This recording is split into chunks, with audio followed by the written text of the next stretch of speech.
I imagine many of you have seen the old classic Cecil B. DeMille film, The Ten Commandments. And you recall in the film, when the Lord reveals himself at the burning bush, he gives his name, and the translation that Cecil B. DeMille used was, "I am that I am."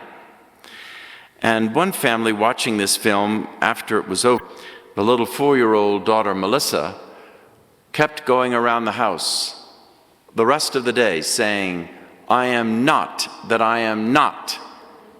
She was still in the no and phase, right? Well, the psychologists tell us that usually by the age of 4, we begin to grow out of the "it's all about me" and the no and the not.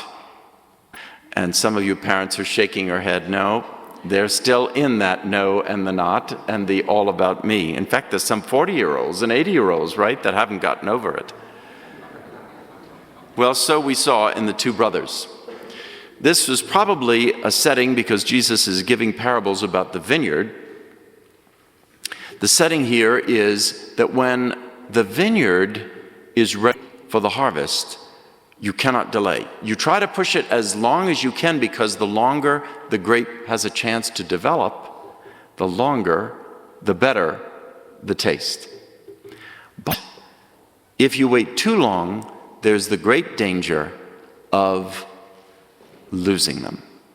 A storm, a fire, as in Napa and much of California now. So the father decided this was the day. Whatever's coming, this is the day. In Israel, they would have storms in this season. We've got to get those grapes. So he calls on his boys to go out into the vineyard. The first one, no way, not me, right? It's not fair. It's Jimmy's turn, right? He says no. And then the second brother says, oh yeah, I'll do it. But he doesn't do it.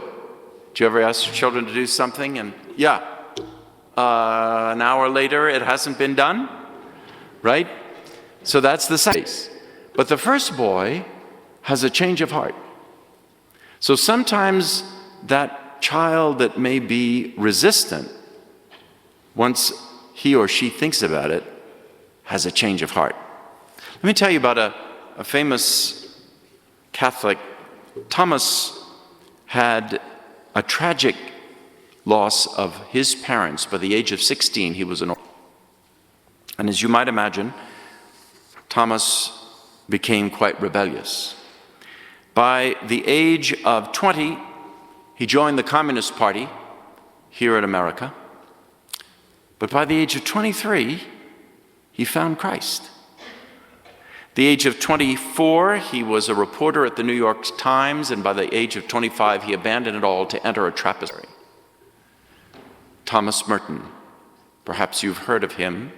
Father Thomas Merton became a prolific writer, and one of his most moving works was The Seven-Story Mountain, about his climb to God. But what happened is that God came down from the mountain and reached out to him unexpectedly. See, Thomas, after losing so much, went to Europe, spent a lot of his inheritance on wild living, but he would also visit these famous cathedrals like Notre Dame and so forth. And one tell, he had an experience, and this is what he wrote about that experience in The Seven-Story Mountain. Quote, "The whole thing passed in a flash. I was overwhelmed with a sudden and profound insight into the misery and corruption of my soul. I was filled with horror at what I saw, and my soul desired escape from all this with an intensity and an urgency unlike anything I had ever known before." Unquote.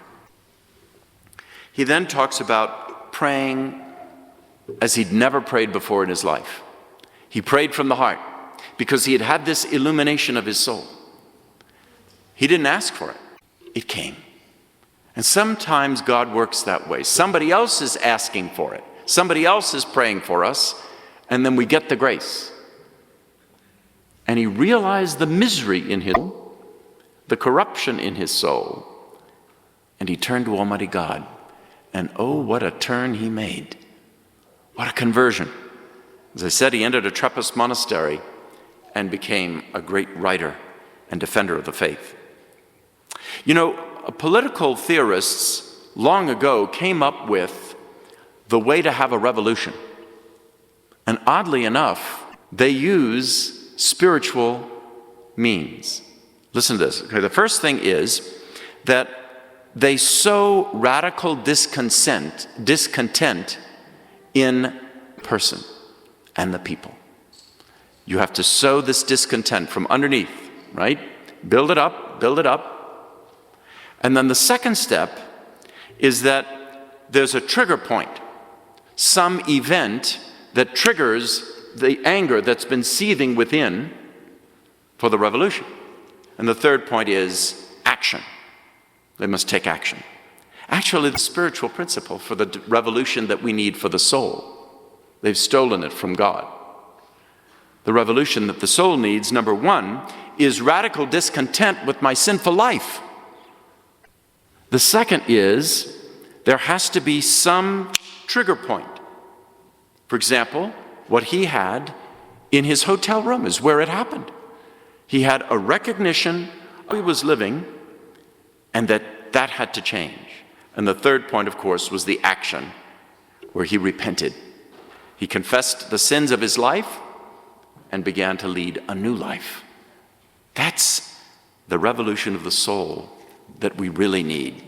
Because the revolution going on in the streets, it's violent, it's anarchistic, it leads to nothing good. The revolution of the soul brings about a personal transformation of grace that brings about everything that is good. It gets us on the race to heaven, right? It's the one race that means everything for your life, from the moment of your baptism to the moment that you see God face to face. So St. Paul put it beautifully in his letter to the Philippians today. Let each of you look not only to his own interests, but to the interest of others. Have the attitude of Christ. The attitude of Christ is humility and gratitude to the Father in heaven, so that while we might be like that son and said no to God, we turn around with a spiritual revolution and say, yes, Lord, I come before you to receive your grace.